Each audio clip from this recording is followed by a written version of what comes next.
감사합니다. 매일 아침 말씀 묵상에 오신 여러분을 환영합니다. 6월 8일 화요일 대석 생각할 문제, 주님의 죽음으로 성취된 것은 무엇인가? 구원의 계획에 있어서 피의 역할은 무엇인가? 오늘 우리에게 주는 교훈은 무엇인가? 먼저 우리를 대속하신 아버지 하나님의 사랑을 묘사해주는 신교훈 목사님의 감동적인 설교한 부분을 들어보겠습니다. 여러분, 자식이 죄 지으면, 일 저지르면, 부모가 그 자식이 차 사고 내면, 아직 이 면허증도 없는 자식이 아버지 차 몰고 나갔다가 남의 차 부수 저지르면 그 값 다 아버지가 물어내야 합니다.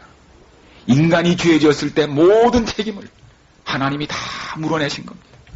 그리고 목숨까지 대신한 겁니다. 여러분, 이 얘기 들으셨죠? 1794년 7월 불란서 혁명이 한참 공포정치가 계속될 때 많은 사람이 잡혀와서 단두대에 처형됐습니다. 그날 이 감옥에 투옥된 노인은 감방을 기웃거리고 있었습니다. 먼저 들어와서 내일이면 죽게 될 아들을 찾고 있었습니다. 옆에 그러다가 감방을 살펴보다가 한 구석에 구부리고 잠겨 있는 자식을 찾았습니다. 내 자식입니다.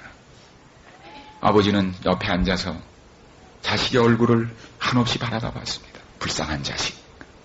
내일이면 풀려나가서 단두대에 사라질 내 자식. 이 자식을 살릴 길이 없을까? I know what I can do. 할 수 있는 일을 내가 찾았어. 아버지 얼굴에는 회심의 미소가 희색이 떠올랐습니다. 우린 다행히 이름이 같아. 걔 이름을 부르면 내가 대신 나가면 돼.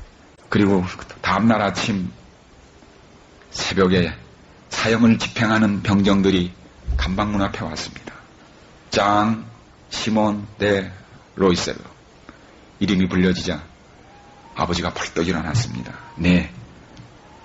단두대 처형장에 올라가기 전에 마지막 체크를 했습니다. 이름을 다시 확인했습니다. 당신이 로이세르요? 맞습니다. 제가 로이세르입니다. 아버지와 아들의 이름이 같아요. 나이가 37이요? 당신은 노인인데 아닙니다. 37이 아니라 73입니다. 37이 아니라 73이에요. 아들의 나이는 37이고 아버지 나이는 이걸 뒤집은 73입니다. 에이, 어리석은 사무착오구만. 그리고 나이를 바꿔놨습니다. 사무착오로 생각한 겁니다. 그리고는 아버지의 말대로 name is correct. 이름은 맞지만 나이가 잘못됐습니다. 고쳐주십시오. 그리고는 올라가서 그날 처형됐습니다. 아침에 잠이 깬 아들은 주변을 둘러봤습니다. 불려나가야 할 자기가 아직도 그냥 있는 것입니다. 의아해하고 있는데 옆에 있던 친구가 얘기를 했어요. 어젯밤 늦게 자네와 꼭 닮은 노인 하나가 들어오더니 밤새도록 자네 곁에 앉아서 자네 얼굴을 바라보다가 새벽에 이름을 부를 때 불려나갔다는 겁니다. 그건 아버지였습니다. 그리고 3일 후인 7월 28일 로버트 비에르의 공포정치는 끝나고 감옥의 문은 열리고 아들은 살아나왔습니다.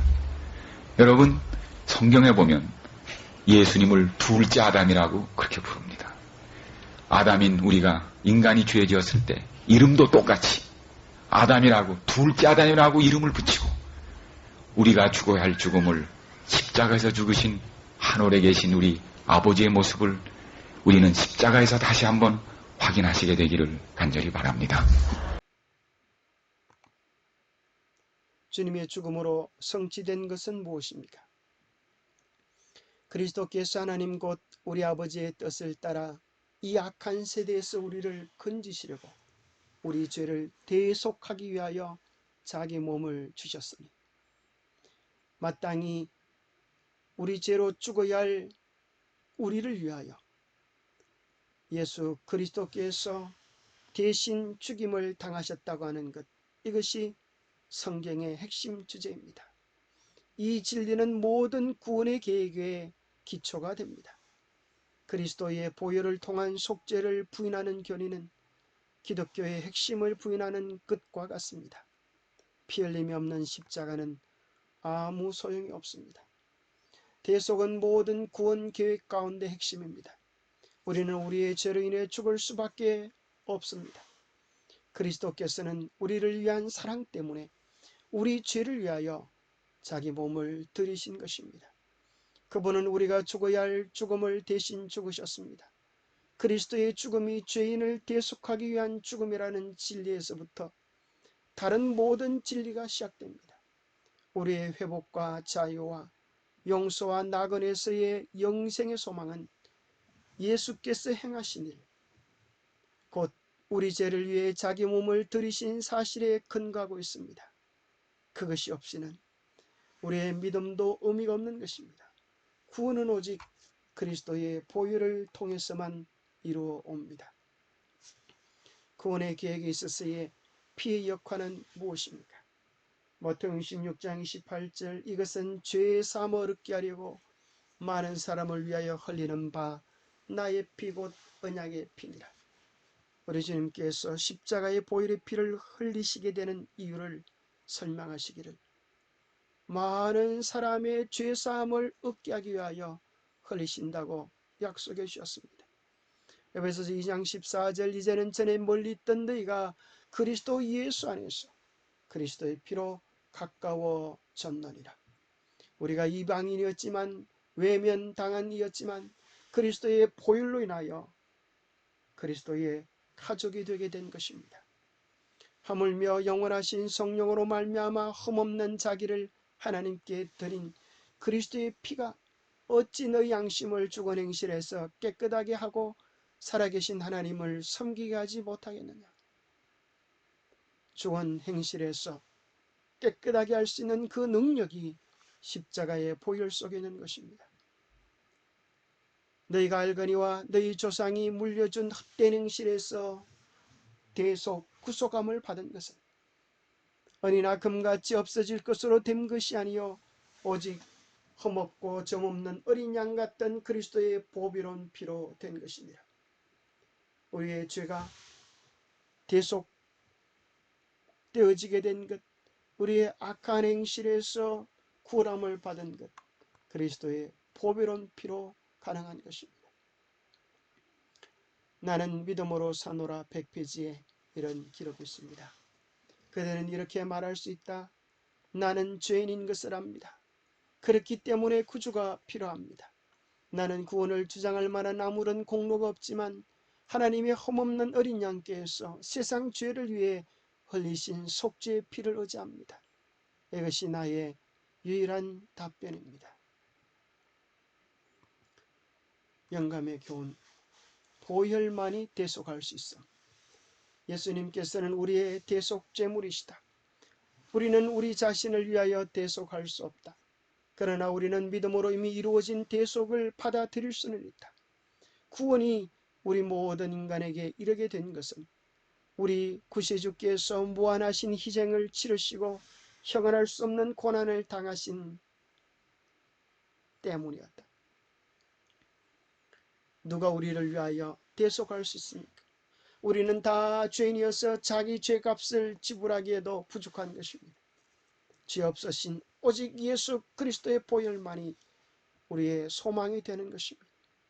그 귀한 구세주의 자리에 천하 인간의 구원 얻을 만한 다른 이름이 결코 들어갈 수 없는 것입니다. 오늘 우리에게 주는 교훈은 무엇입니까? 우리가 6월절 그날 밤을 생각해 보십시다. 죽음의 천사가 집집마다 방문을 하는 것입니다. 그리고 주변에서 죽어가는 아이의 비명소리가 들립니다. 그날 밤에 우리 집 문에 핏뿌림이 없었다면 우리는 우리의 생명을 지불할 수밖에 없게 될 것입니다. 파리하게 초라하게 떨면서 죽어가게 될 수밖에 없습니다. 마지막 심판의 그날에 우리를 위한 주님의 희생이 없었다면, 주님의 희생을 받아들이는 우리의 신뢰가 없다면, 누가 감히 그 두려운 날에 설 수 있겠습니까? 예수 그리스도의 보혈의 피를 볼 때에 재앙이 우리를 피하여 넘어가게 될 것입니다. 아버지의 대속, 예수 그리스도의 십자가의 보혈만이 우리의 희망인 것입니다. 기도하겠습니다. 하나님 아버지, 우리를 위한 주님의 대신 지불해 주신 그 영원한 사랑의 값에 감사를 드립니다. 우리가 아직 죄인이었을 때에, 우리가 아직 연약할 때에, 우리가 원수 되었을 때에 우리를 위한 당신의 영원한 사랑을 주시고 확정해 주셔서 감사합니다. 우리가 어떻게 다른 사람을 위하여 어차피 죽을 목숨도 대신 죽어주기 어렵습니다. 그러나 하루살이 같은 우리를 위하여 당신의 영원한 생명의 값을 지불하신 주님의 그 무한한 사랑을 무엇으로 헤아릴 수 있겠습니까? 그 감당이 어려운 일을 이루심으로 우리에게 구원의 길을 열으신 하나님의 은혜에 감사합니다. 그 귀한 대속을 받아들이며 주님을 의지하며 주님과 동행하며 주님과 함께 살아가기를 원합니다. 주님이 이끄시고 도와주시옵기를 우리 주 예수 그리스도로 머지하여 간절히 간구하옵나이다. 그리스도의 대신 죄값을 지불하신 그 영원한 대속의 사랑 속에 우리의 평생이 잠겨지게 되기를 축복합니다. 감사합니다.